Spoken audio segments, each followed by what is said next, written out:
Greetings and welcome to episode 68 of Brazil Part 2. This episode doesn't have a name yet. We'll come up with one later. Just wanted to share with you, again, we try not to make this a travel log, but today is kind of unique as we're traveling today.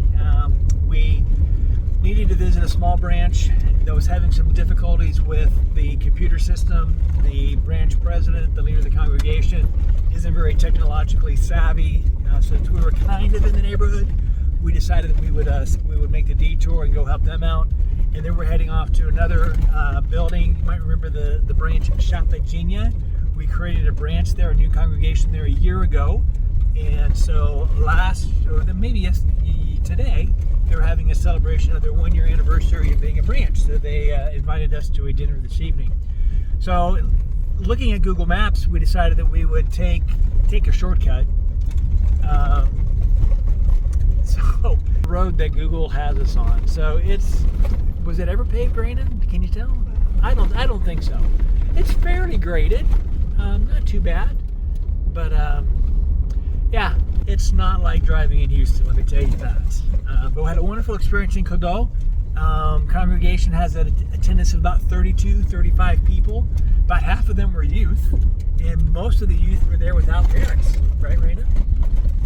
And that's been one thing that has always struck me about the youth here in Brazil is many of them join the church without their parents, and they are incredibly faithful and diligent.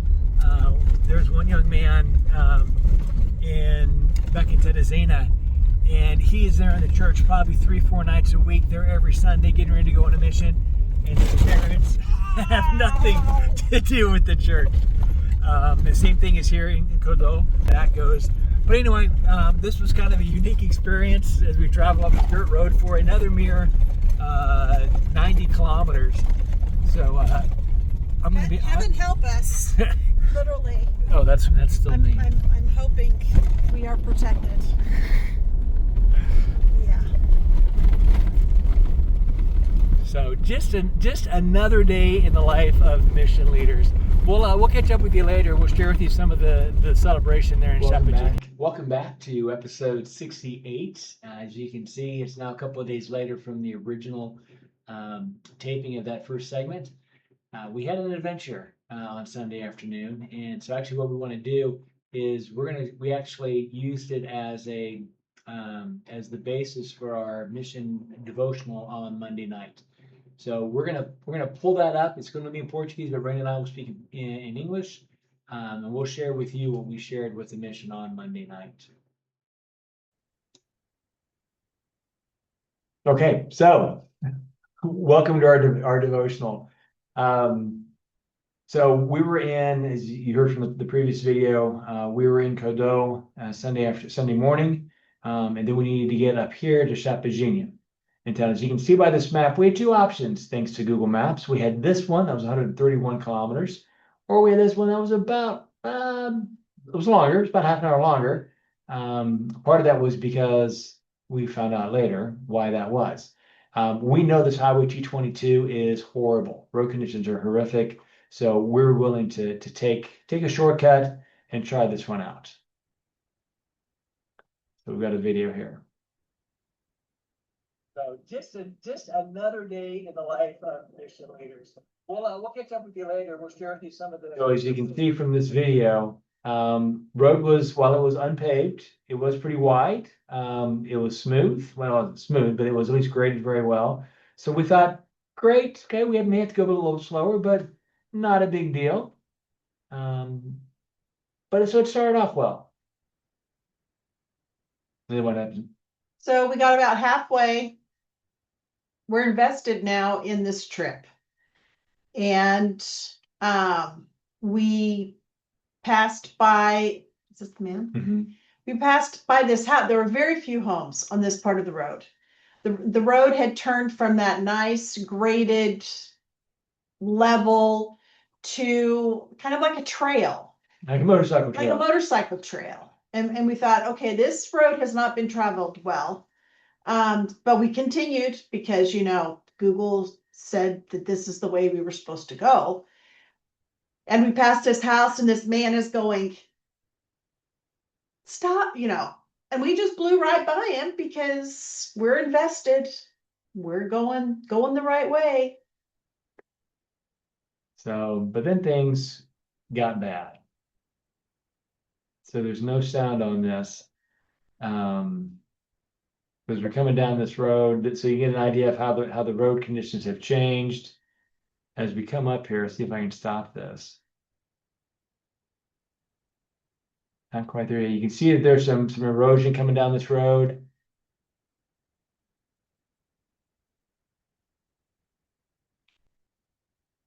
And if you get to right about here, you can see that there's a drop off right here with some water. And you can see how the erosion's really gotten bad here.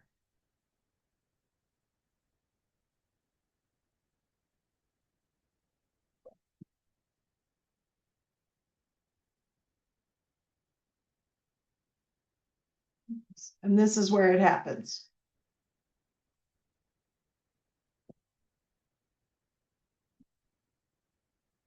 And we're stuck. And we're stuck. See,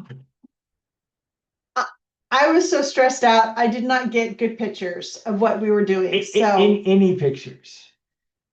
So We're going to turn the pointer on so I can kind of walk you through. So this was the ravine that we fell into.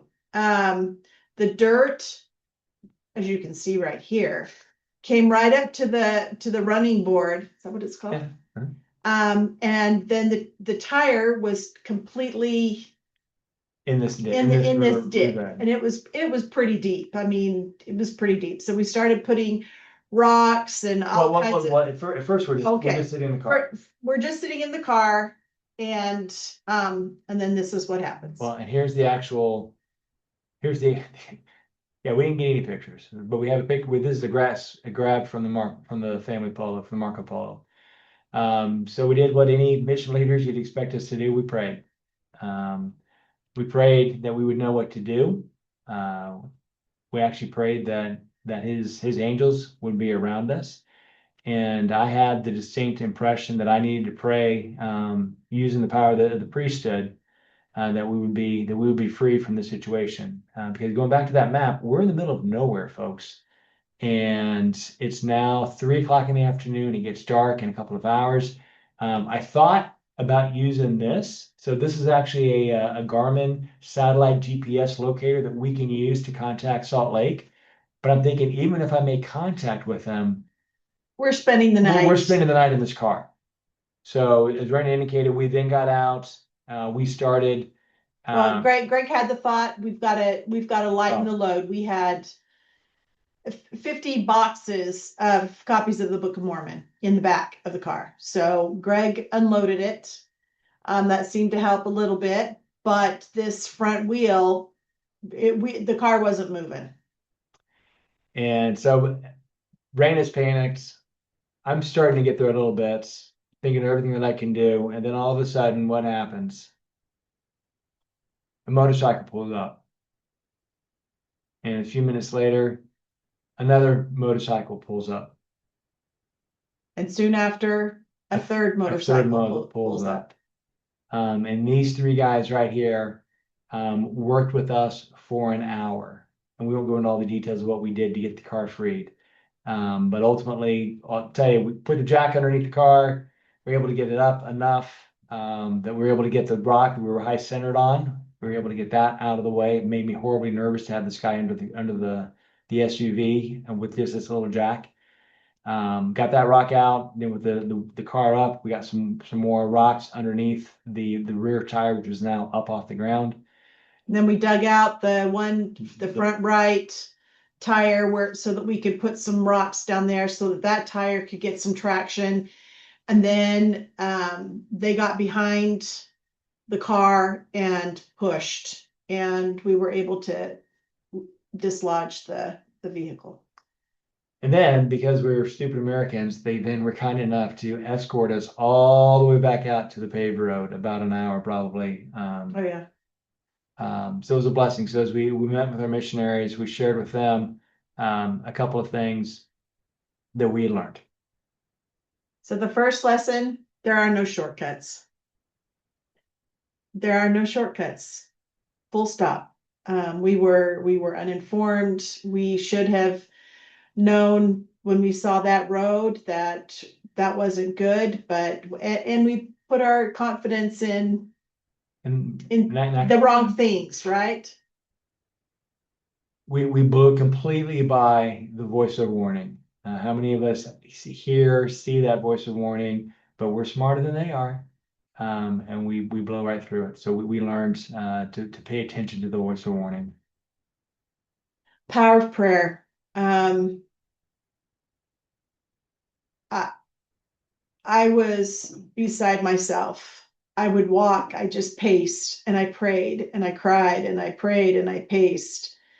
And when those men showed up, um, absolutely amazing. And I knew that Heavenly Father had sent, we call them the three Nephites. One was married, but the three Nephites came and they saved us.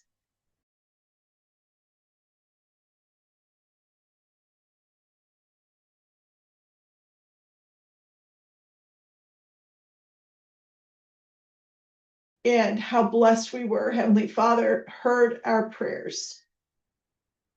And that was the fourth lesson, was that angels are real. If you've been watching these video blogs throughout our mission, this is probably the third or fourth time that we have literally been blessed by angels. So it was an exciting day. We were very grateful. We were supposed to be in Chapaginha for that congregational party at 7 o'clock. We finally rolled in at about 8:45. And I don't know if you can see, but this is what I look like. So I've got mud on my pants, my tie's off, my shirt is absolutely filthy. I don't know if we can salvage the shirt. And the shoes are just an absolute mess.